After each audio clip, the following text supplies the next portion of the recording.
Buen día, buenas noches, buenas tardes, depende en qué momento ustedes están mirando este video. Mi nombre es Elías López y soy el pastor de la iglesia Berea de Saltillo. Gracias por acompañarnos una vez más y hay mucho que agradecerle a nuestro Dios y lo primero que quiero hacer pues es orar. Padre Santo que estás en los cielos, te damos gracias por esta ocasión y por estos medios digitales que usamos para poder compartir tu palabra. Habla al corazón de cada persona. Tú sabes las necesidades que pudieran tener, los problemas que pueden estar viviendo y pedimos que tú intervengas, que tú te manifiestes en la vida de cada persona, para que contestes las peticiones, las oraciones que ellos tengan en su corazón.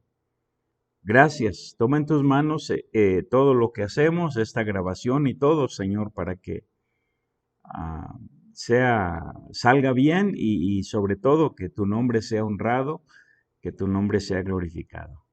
Oramos en el nombre de nuestro Salvador Jesucristo. Amén.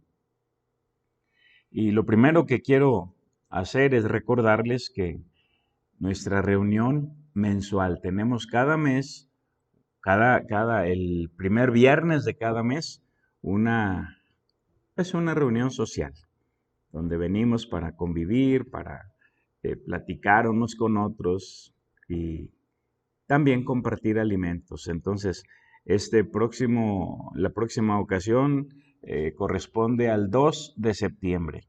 Viernes 2 de septiembre a las 8 de la noche. Vengan a convivir con nosotros.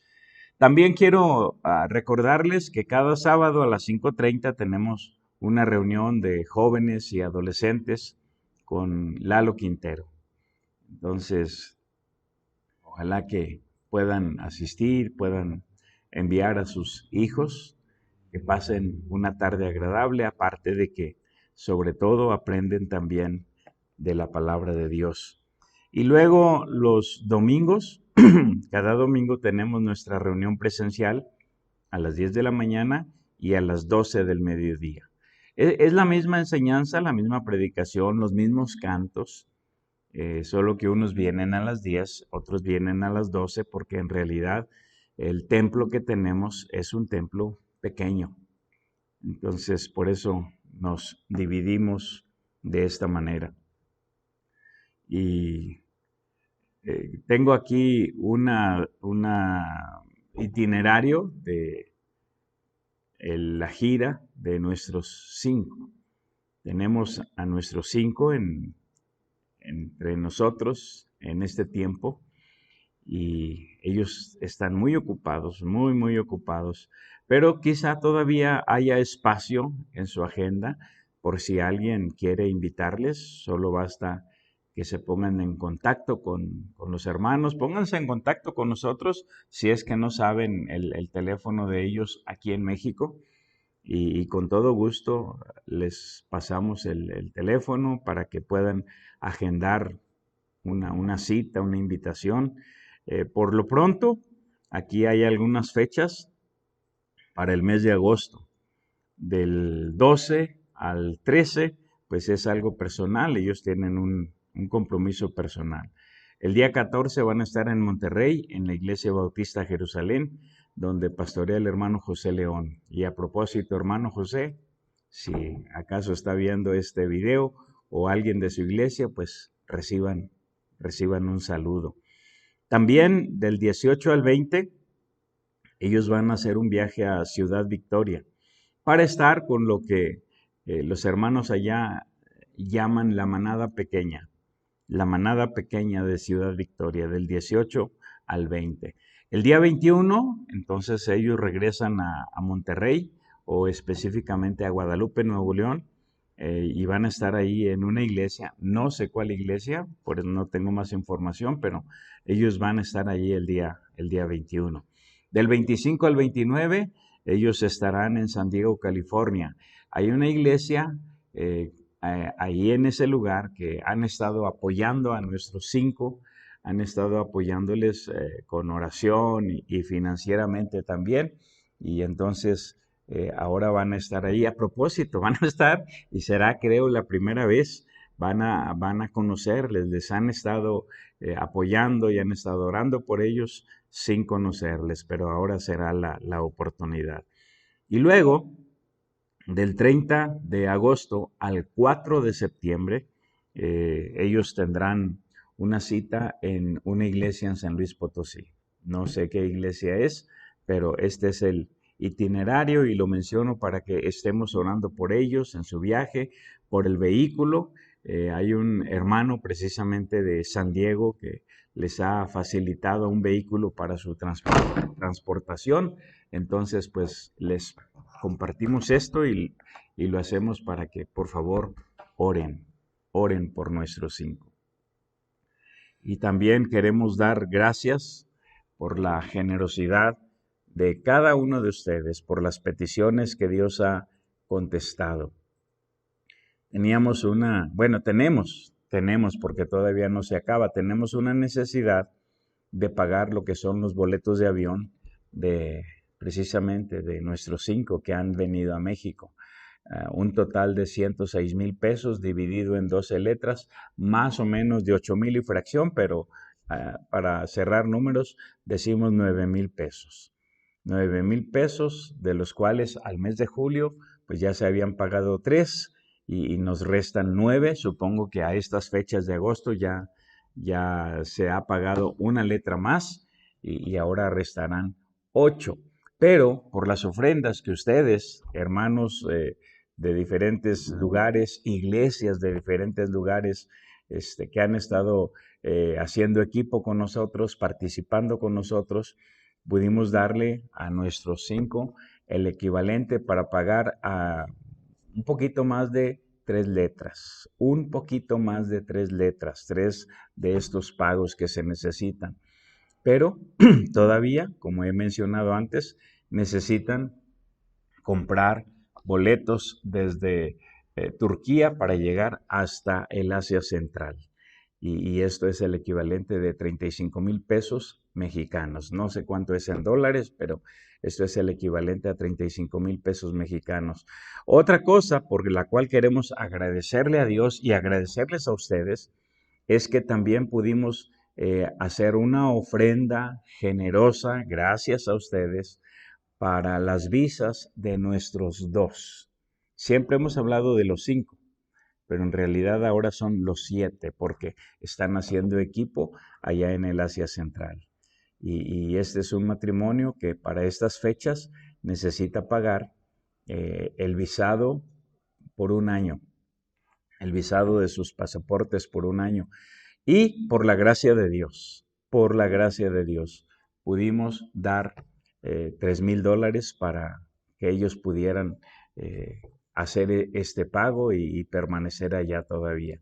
Y gracias Dios por esto y gracias hermanos por participar con nosotros. Allí han estado mirando en la pantalla la cuenta de nuestra iglesia, por si alguien quiere seguir participando. Ahora, ¿de qué vamos a hablar? 3 factores para estimularnos unos a otros. 3 factores para estimularnos unos a otros. El concepto general es considerémonos para estimularnos. El pasaje de Hebreos 10:24 dice de esta manera: y considerémonos unos a otros para estimularnos al amor y a las buenas obras. Considerémonos unos a otros para estimularnos al amor y a las buenas obras. Este texto, este verso 24, forma parte de un pasaje de 6 versículos. Hebreos capítulo 10, versos 19 al 25. Y este pasaje a su vez forma parte de todo el capítulo 10. Y el capítulo es uno de los 13 que hay en el libro de Hebreos. Y Hebreos forma parte de la Biblia.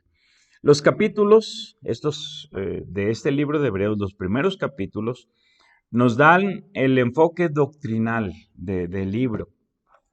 Pero este pasaje, que ahora vamos a considerar, comienza a enfocarnos en la aplicación práctica de toda la doctrina que el autor de Hebreos ha señalado en los primeros capítulos. Por ejemplo, los capítulos 1 al 3 nos hablan de la superioridad de Cristo, enseñándonos que el Señor Jesús es superior a los ángeles, superior a Moisés. No les voy a dar el bosquejo de todo el libro, pero en los capítulos 7 al 10 se nos habla de la superioridad del ministerio sacerdotal del Señor Jesucristo, enseñándonos que el ministerio de Cristo es superior al ministerio levítico, el ministerio sacerdotal de Cristo, superior al ministerio levítico. El sacrificio de Jesucristo, el sacrificio suyo en el Calvario, también fue superior a todo el sistema levítico de sacrificios. El sacrificio del Señor como Cordero de Dios fue un sacrificio perfecto. Y el mismo libro de Hebreos dice que fue un sacrificio hecho una vez y para siempre. De una vez por todas. Todo el énfasis que se hace en este libro de Hebreos al presentar los detalles de los sacrificios y del ministerio sacerdotal de Cristo es para mostrarnos que Jesús es el cumplimiento perfecto de la ley y de las ceremonias levíticas.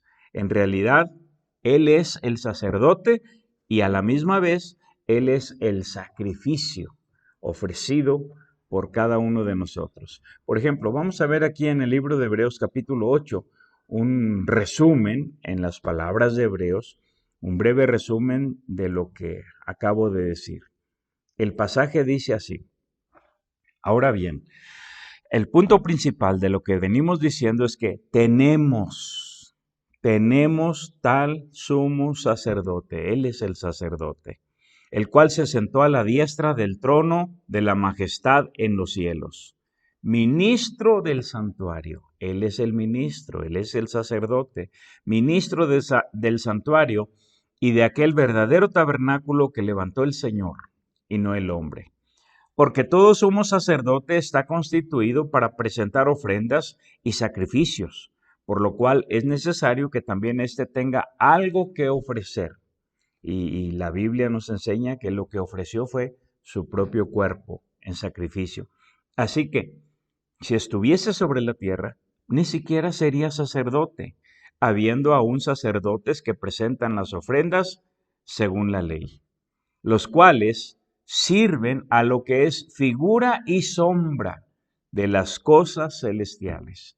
Todo lo que se hizo en el Antiguo Testamento, como nos explica el libro de Hebreos, era solamente una figura y una sombra de las cosas celestiales, de lo que Dios tiene en su presencia en el cielo.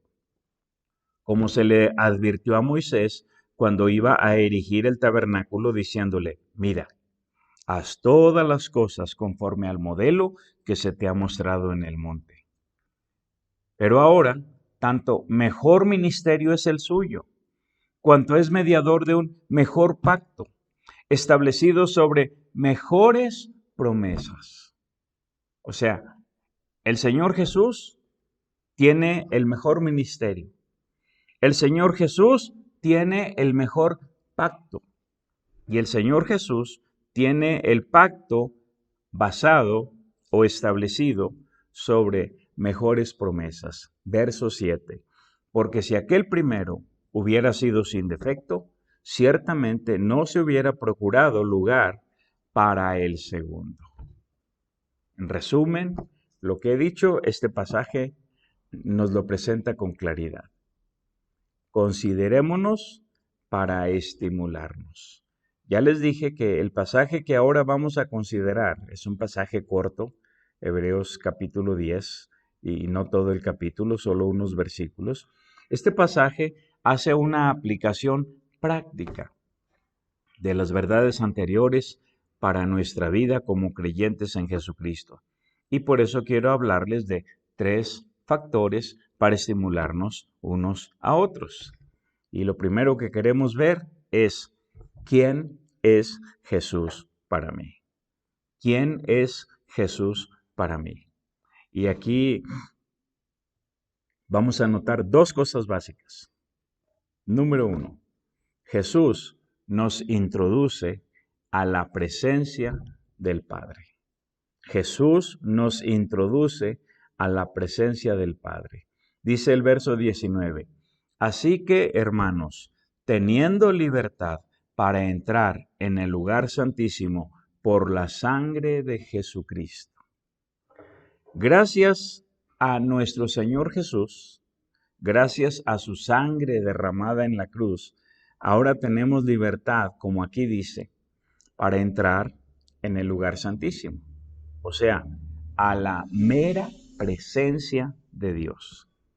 Por ejemplo, una cosa es que yo pueda darles indicaciones precisas de cómo llegar a la casa del gobernador. Ubicamos la calle, ubicamos la casa, le podemos tomar fotografías, lo que sea. Pero no puedo introducirlos en la casa y presentarlos ante el gobernador. Eso no lo puedo hacer. Puedo darles instrucciones precisas sobre cómo llegar o llevarlos a la casa donde vive. Claro, a la calle, ¿verdad? El Señor Jesús no tan solo nos ha dado indicaciones precisas en su palabra, la Biblia, sino que Él mismo nos ha introducido a la presencia del Padre. Nos ha presentado con el Padre. Este pasaje dice que tenemos libertad. ¿Por qué tenemos esa libertad? Por la sangre de Jesucristo. Porque Él derramó su sangre en la cruz. Pero también el verso 20 dice, por el camino nuevo y vivo que Él nos abrió a través del velo, esto es, de su carne. Tenemos libertad por su sangre, pero también tenemos libertad por su carne. Por su carne. Noten las palabritas que enfaticé aquí en color amarillo, donde dice, esto es. O sea, esto significa. Esto es la interpretación. Dice, a través del velo, esto es de su carne. Nosotros no tenemos que interpretar nada de la palabra. El único intérprete autorizado de las Sagradas Escrituras es el Espíritu Santo. Él la escribió. Él la inspiró en la mente de los autores humanos, de manera que Él es el único intérprete preciso, que no se equivoca. Por ejemplo, el tabernáculo en el desierto y posteriormente el templo que fue construido por Salomón, tenía 3 divisiones principales: el atrio, el lugar santo y el lugar santísimo. El atrio, el lugar santo y el lugar santísimo. Entre el lugar santo y el lugar santísimo había un velo. Había un velo que impedía la entrada al lugar santísimo. Nadie podía entrar. Ningún sacerdote, ni siquiera el sumo sacerdote. Se le permitía al sumo sacerdote entrar tras la cortina del velo con un sacrificio, pero una sola vez al año, en el 7º mes, en el llamado Día de la Expiación. Y siempre bajo la pena de que podía morir si el Señor no aceptaba el sacrificio. Pues bien, el Espíritu Santo en el libro de Hebreos, nos está diciendo que el Señor Jesús nos abrió un camino nuevo y vivo a través de su carne.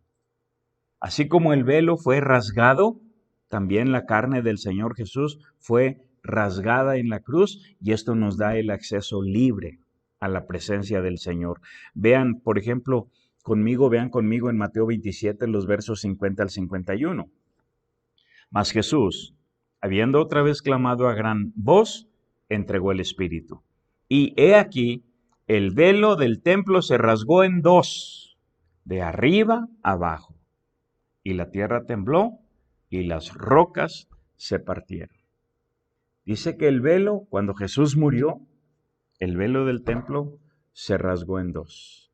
El soldado había clavado la lanza en su costado, el lado izquierdo, al lado del corazón.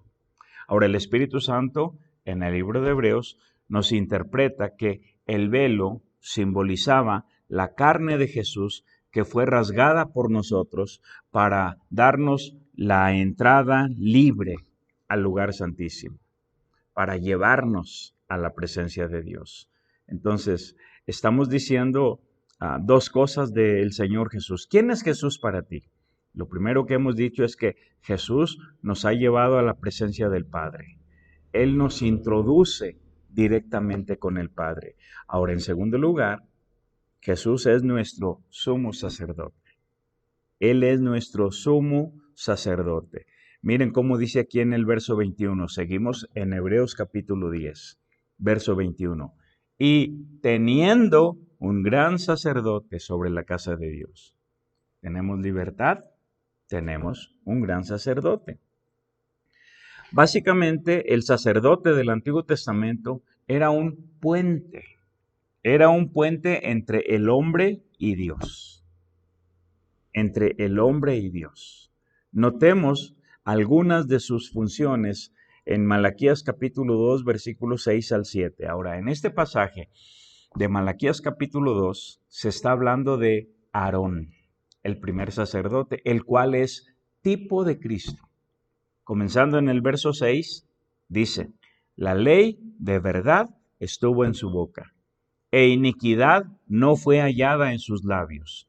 En paz y en justicia anduvo conmigo, y a muchos hizo apartar de la iniquidad. Verso 7. Porque los labios del sacerdote han de guardar la sabiduría, y de su boca el pueblo buscará la ley, porque mensajero es de Jehová de los ejércitos. El sacerdote era un puente entre el hombre y Dios. Era un sacerdote, era un mensajero. Y su responsabilidad era enseñar al pueblo la ley. Ahora, el Señor Jesús dijo en Juan 14:6 que Él es el camino. También dijo en el mismo libro de Juan que Él es la puerta. Y aquí, este pasaje de Hebreos nos está diciendo que Él es el gran sacerdote. Tenemos un gran sacerdote sobre la casa de Dios. Todo lo que el Antiguo Testamento dice acerca de los sacerdotes se cumple cabalmente en la persona de Jesús.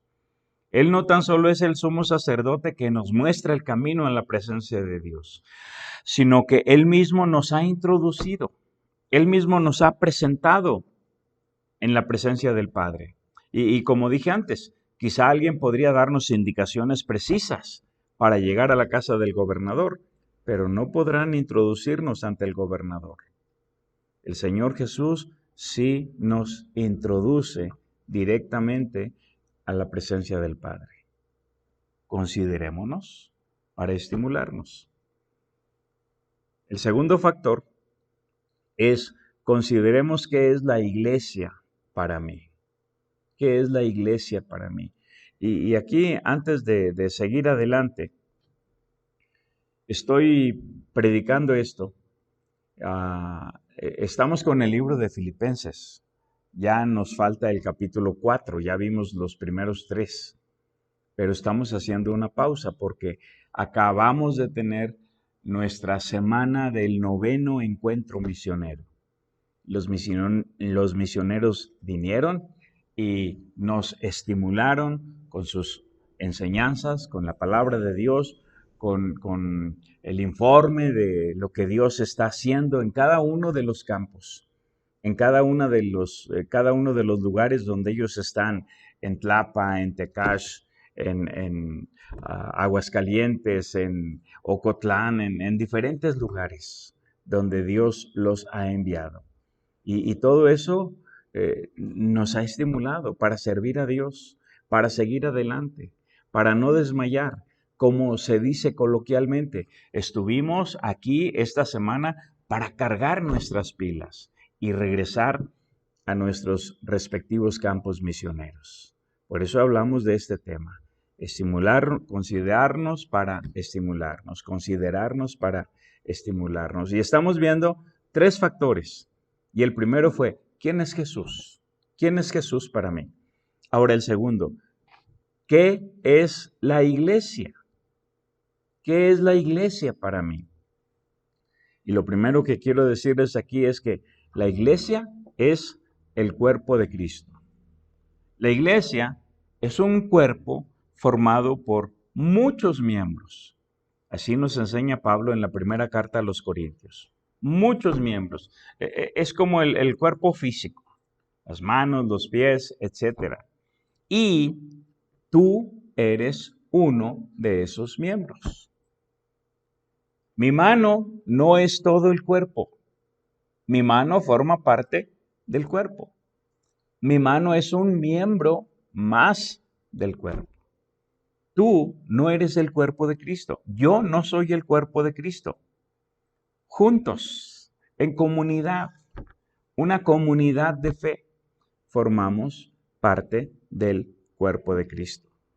Ahora, en el libro de Hebreos se nos dijo que la carne de Cristo fue rasgada. Y esto significa lo que vimos ahí en Mateo. El velo fue rasgado y entonces el camino a la presencia de Dios, al lugar santísimo, ha quedado libre. La iglesia es el cuerpo de Cristo. La iglesia está invitada a entrar con toda confianza al lugar santísimo. Es una invitación en número plural. Miren lo que dice aquí Hebreos 10:22. Acerquémonos. Acerquémonos. Número plural. Está hablándole al cuerpo. Está hablándole a todo creyente en Jesucristo. A toda persona que ha nacido de nuevo. No solamente a los de Berea en Saltillo o a los de Berea en Tlapa. Gracias Sergio y Chantal. Ellos le han puesto a su iglesia Berea Tlapa. No solamente a ellos, sino a cualquier persona en cualquier lugar del mundo que ha nacido de nuevo, de cualquier denominación. Bautistas, metodistas, presbiterianos, católicos que han nacido de nuevo, no importa. Acerquémonos con corazón sincero, en plena certidumbre de fe, purificados los corazones de mala conciencia y lavados los cuerpos en agua pura. Es una invitación para todos, pero cada uno entra individualmente. No entramos así todos en montón. Cada uno entra individualmente. Y una cosa muy interesante es saber que esta es una invitación para creyentes. Obviamente la pueden aceptar también los incrédulos, pero en el contexto es una invitación para creyentes. Es la carta a los hebreos. Es una invitación para judíos, pero judíos creyentes, judíos que han nacido de nuevo, creyentes en Jesucristo, judíos pero al fin creyentes. Ahora, esta no es la única invitación para creyentes en la Biblia. Por ejemplo, en Isaías 1:18, pueden ver conmigo Isaías 1:18. Venid luego, dice Jehová. ¿A quién le está diciendo esto? A su pueblo, al pueblo de Dios. Venid luego, dice Jehová, y estemos a cuenta. Si vuestros pecados fueren como la grana, como la nieve serán emblanquecidos. Si fueren rojos como el carmesí, vendrán a ser como blanca lana. Es una invitación para creyentes. En el libro de Apocalipsis, capítulo 3, los versos 19 y 20, estos dos versículos forman parte de una carta que el Señor escribió a la iglesia de la Odisea. Y aquí hay una invitación para la iglesia. La usamos individualmente para hablar o para evangelizar, para hablarle a una persona de cómo el Señor Jesús está tocando a la puerta de su corazón y le pide entrar. Está bien, pero en el contexto está hablándole a una iglesia. Es una invitación para creyentes. El pasaje en el verso 19 dice: yo reprendo y castigo a todos los que amo. Sé pues celoso y arrepiéntete. He aquí, yo estoy a la puerta y llamo. Si alguno oye mi voz y abre la puerta, entraré a él y cenaré con él y él conmigo. Es una invitación para creyentes en Jesucristo.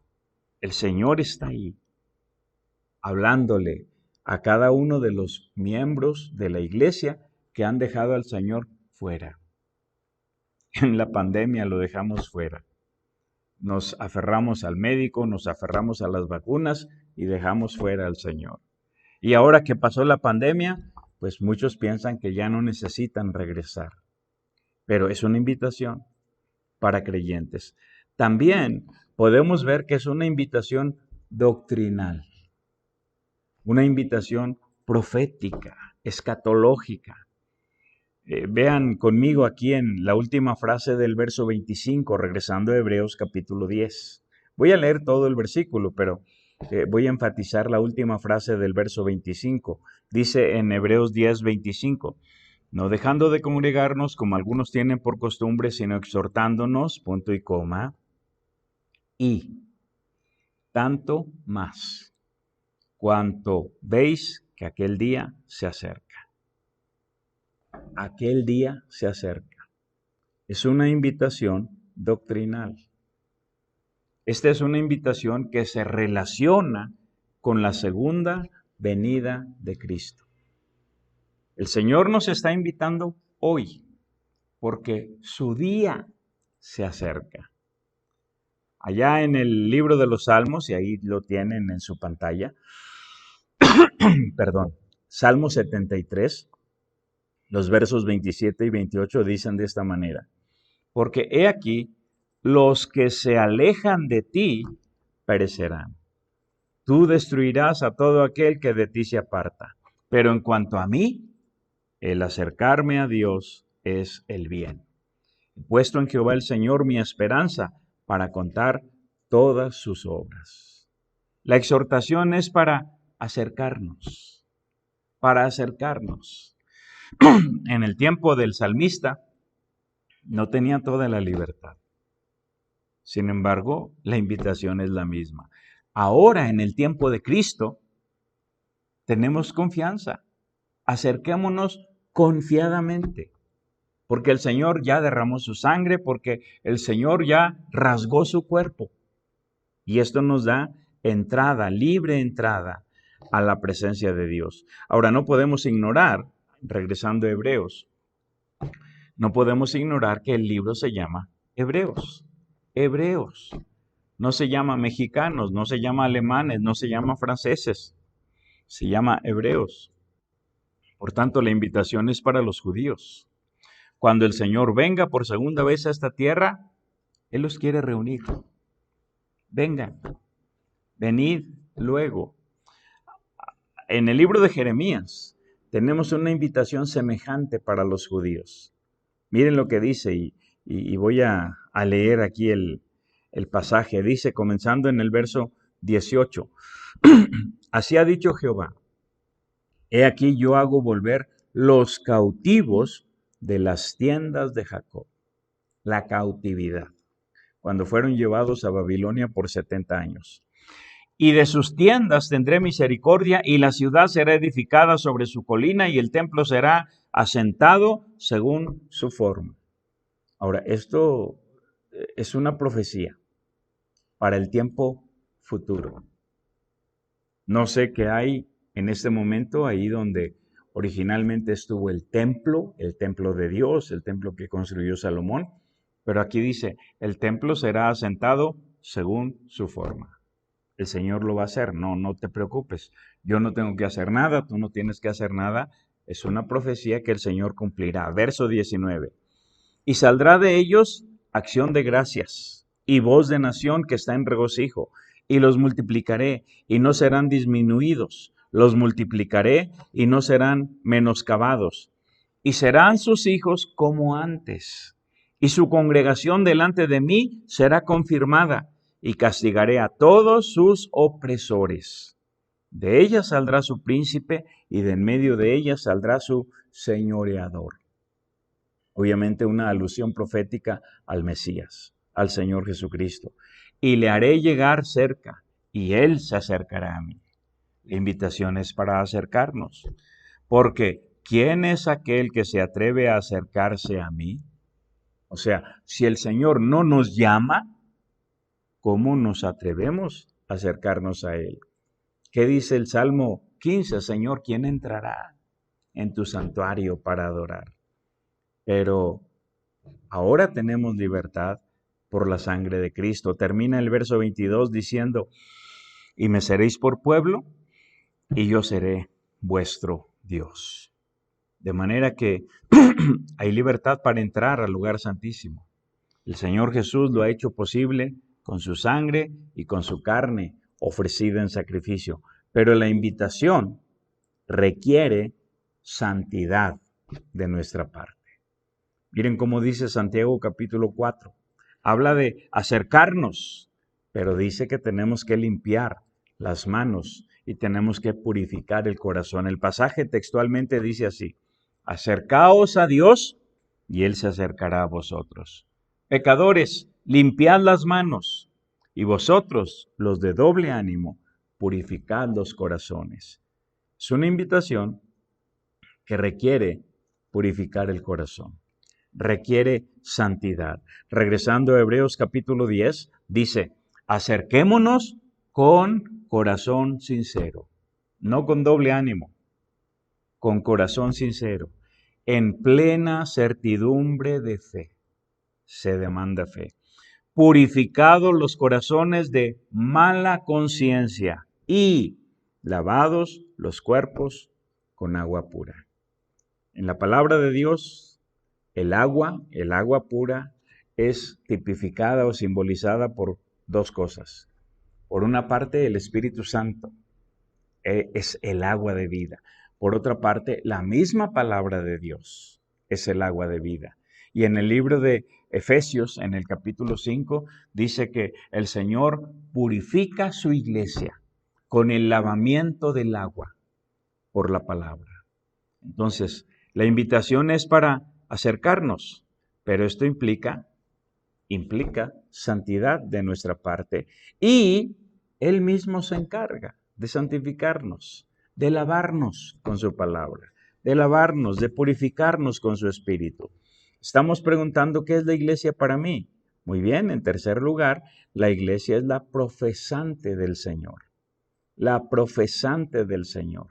¿Por qué digo profesante? Bueno, porque aquí en el verso 23 dice de esta manera, mantengamos firme sin fluctuar la profesión de nuestra esperanza, porque fiel es el que prometió. La profesión. ¿Qué es la profesión? En el capítulo 3 de este mismo libro de Hebreos, el versículo 1, dice que el Señor Jesús es el sumo sacerdote de nuestra profesión. O sea, el sumo sacerdote de lo que profesamos. Dice de esta manera, por tanto, hermanos santos, participantes del llamamiento celestial, considerad al apóstol y sumo sacerdote de nuestra profesión, Cristo Jesús. Nuestra profesión es un llamamiento celestial, como lo dice aquí. Y el Señor Jesús es el primer apóstol, el primer enviado. Hoy en día usamos la palabra misionero, el primer misionero de dicha profesión. De manera que profesamos a Cristo. No profesamos una religión, no profesamos una iglesia, profesamos a Cristo, profesamos su llamamiento celestial. profesamos su apostolado, profesamos su misión, que es la de restaurar al hombre y conformarlo a la imagen de Dios, restaurarlo a la imagen de Cristo, reconciliarlo con Dios. El Padre envió al Hijo, es el primer apóstol, el primer enviado, y el Hijo, el Señor Jesucristo, nos envía a nosotros, su iglesia. Nosotros como iglesia, como cuerpo de Cristo, hemos sido enviados por el Señor al mundo, a las naciones. De manera que la iglesia es la profesante del Señor. En Hebreos capítulo 4 se nos exhorta que retengamos nuestra profesión. Miren cómo lo dice, 4:14. Por tanto, teniendo un gran sumo sacerdote que traspasó los cielos, Jesús, el Hijo de Dios, retengamos nuestra profesión. Esto significa que sigamos firmes, profesando a Cristo, que sigamos firmes en ese llamamiento celestial, anunciando el Evangelio para reconciliar a los hombres con Dios, para que Él los restaure, para que Él los conforme a su imagen. Y regresando al capítulo 10, Hebreos 10:23, a esto se refiere cuando dice, mantengamos firme, sin fluctuar, la profesión de nuestra esperanza, porque fiel es el que prometió. Mantengamos firme sin fluctuar. Noten esta palabrita, sin fluctuar. Cuando se escribió el libro de Hebreos, había mucha persecución. Y la tentación, no solo para los judíos, es a los que se les está escribiendo aquí, sino para cualquier creyente en Jesucristo, la tentación era volver atrás, abandonarlo todo, abandonar la comunión con los creyentes en Jesucristo, abandonarlo todo para evitar la persecución, para evitar la tortura. Y por eso la exhortación dice, mantengamos firme sin fluctuar. Y entre otras cosas, la palabra de la cual se tradujo esta frase, sin fluctuar, implica la capacidad de soportar la tortura. La capacidad de soportar la tortura. Y cabe aquí una pequeña reflexión. ¿Por qué mantenernos firmes sin fluctuar? No es para ganar algo. No es para lograr algo. No estamos hablando de la salvación. Estamos hablando de creyentes que consideran a los otros creyentes para estimularlos a las buenas obras, a la fe, como dice el mismo pasaje. Estamos hablando para creyentes. ¿Por qué mantenernos firmes? Porque fiel es el que prometió. Él es fiel. Nosotros debemos también ser fieles. Considerémonos para estimularnos. Estamos considerando 3 factores que nos estimularán unos a otros. El primero que ya vimos, ¿quién es Jesús para mí? El segundo que acabamos de ver, ¿qué es la iglesia para mí? Y ahora el tercer factor, ¿qué eres tú para la iglesia? ¿Qué eres tú para la iglesia? Dice en el verso 24, seguimos en Hebreos, y considerémonos unos a otros para estimularnos al amor y a las buenas obras. Para estimularnos al amor y a las buenas obras. Verso 25. No dejando de congregarnos, como algunos tienen por costumbre.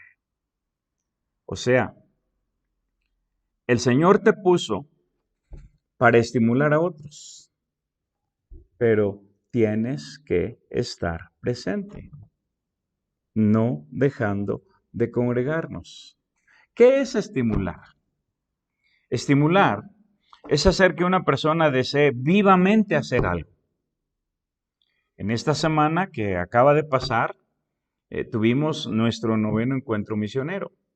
Y vinieron los misioneros y nos predicaron la palabra, nos enseñaron la palabra y nos informaron y lo hicieron mediante presentaciones de PowerPoint, fotografías, etcétera, lo que Dios está haciendo en sus campos misioneros. Y obviamente esto nos estimula para seguir ofrendando, nos estimula para seguir orando y nos estimula para querer estar con ellos ahí. Ah, qué tremendo. Yo quiero ir a Tlapa, a la montaña donde van Sergio y Chantal llevando la palabra.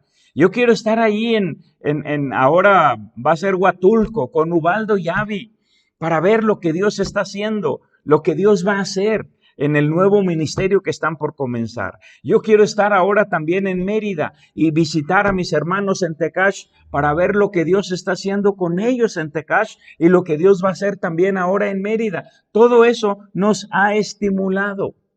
Considerémonos para estimularnos.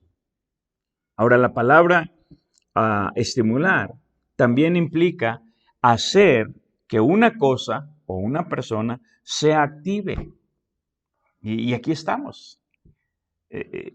Aquellos que habían bajado, digamos, la intensidad en la oración, ahora comienzan a orar con más fervor por lo que han oído, por haber sido estimulados. Aquellos que también estaban menguando en cuanto a ofrendar y todo esto, ahora lo están haciendo también con más fervor. ¿Por qué? Porque nos hemos considerado para estimularnos. Y ahora sí, ¿qué eres tú para la iglesia? Ya dijimos que el Señor te puso para estimular a otros, pero tienes que estar presente. El verso 24 de Hebreos nos dijo que Dios te puso para estimular a otros al amor y que Dios te puso para estimular a otros a las buenas obras. Y ahora Dios te puso para exhortar a los otros, para estimularnos. Pero tenemos que estar presentes. Voy a terminar todo el pasaje, verso 25. No dejando de congregarnos, como algunos tienen por costumbre, sino exhortándonos. Y tanto más cuanto veis que aquel día se acerca. De manera que el Señor te puso para estimular, para exhortar, para estimular al amor, a las buenas obras, para exhortarnos unos a otros. Pero tenemos que estar allí. ¿Cómo nos vamos a dar cuenta de las necesidades si no? Ahora, quizá el mayor estímulo de los que hemos estado mencionando es considerar que la segunda venida de nuestro Señor Jesús está cerca. Y tanto más cuanto veis que aquel día se acerca. ¿De qué hemos hablado? Hemos hablado de 3 factores para estimularnos unos a otros. Y el primero fue, ¿qué es Jesús? ¿Quién es Jesús para mí? Y dijimos que Jesús nos ha llevado a la presencia del Padre por medio de su sangre, por medio de su carne, que fue la sangre que fue derramada y la carne que fue quebrada en la cruz. También dijimos que Jesús es nuestro sumo sacerdote. Los sacerdotes del Antiguo Testamento eran un puente para acercar al hombre con Dios. Y hablamos un poquito de sus funciones. El Señor Jesús no solamente nos señala el camino al Padre, Él nos introduce a la misma presencia del Padre en el lugar santísimo. También, en segundo lugar, consideramos el segundo factor, consideramos qué es la iglesia para mí. Y dijimos que la iglesia es el cuerpo de Cristo, un cuerpo formado de muchos miembros y tú y yo somos solamente uno de esos miembros. La iglesia también está invitada a entrar con toda confianza al lugar santísimo. Les hice notar que es una invitación plural. Acerquémonos. Es una invitación para creyentes, para personas que ya han nacido de nuevo. Pero también es una invitación doctrinal, profética, escatológica, porque se relaciona con la segunda venida del Señor Jesucristo. Y en tercer lugar, aquí les dije que la iglesia es la profesante del Señor. El Señor Jesús es nuestro sumo sacerdote, el sumo sacerdote de nuestra profesión, de manera que nosotros profesamos a Cristo, profesamos su persona, profesamos su misión. El Señor quiere reconciliar al hombre, restaurar su vida y conformarlo a su imagen. Y el tercer factor, consideramos ¿qué eres tú para la iglesia? ¿Qué eres tú para la iglesia? Y les dije, lo primero que les dije es, ¿qué es estimular? Estimular a una persona es es hacer que esa persona quiera hacer algo, desee vivamente hacer algo, que esa persona se active. Entonces, para hacer que otras personas se activen, para estimularlas, necesitamos estar presentes. Dice el pasaje que debemos considerarnos para estimularnos al amor y a las buenas obras y para exhortarnos. Y el mayor estímulo de todos estos es la segunda venida del Señor, que ya está cerca. Y ahora les dejo esta última imagen de una familia allí orando, para invitarte a orar, para darle gracias a Dios por esta semana del encuentro misionero, donde el Señor habló a nuestras vidas, habló a nuestros corazones. Invitar a los misioneros a orar por la obra misionera, pero también a orar por Berea en Saltillo. Miren lo que Dios hace cuando la iglesia se rinde al Señor. Ustedes han sido testigos de las ofrendas que el Señor nos ha dado para suplir las necesidades en el campo. Y hermanos, miembros de la iglesia, no solamente de aquí en Berea, en Saltillo, sino Berea en Tlapa, Berea en Yucatán, Berea en San Juan, Colorado. Bueno, ellos no se llaman Berea, pero donde quiera que estén. Sigan fieles, ofrendando. Por ahí, en una de las diapositivas, dejamos el número de cuenta de la iglesia. Solo basta con volver a mirar este video y ahí lo van a encontrar. Tomar una captura de pantalla o qué sé yo para que tengan la cuenta. Los necesitamos. Dios los necesita. Ahora, en un sentido absoluto, Dios no nos necesita para nada. Pero Dios quiere usarnos como instrumentos para orar, para ofrendar, para estimular a otros. Ora con tu familia. Que pasen una buena semana. Que Dios siga bendiciendo sus vidas. Hasta la próxima.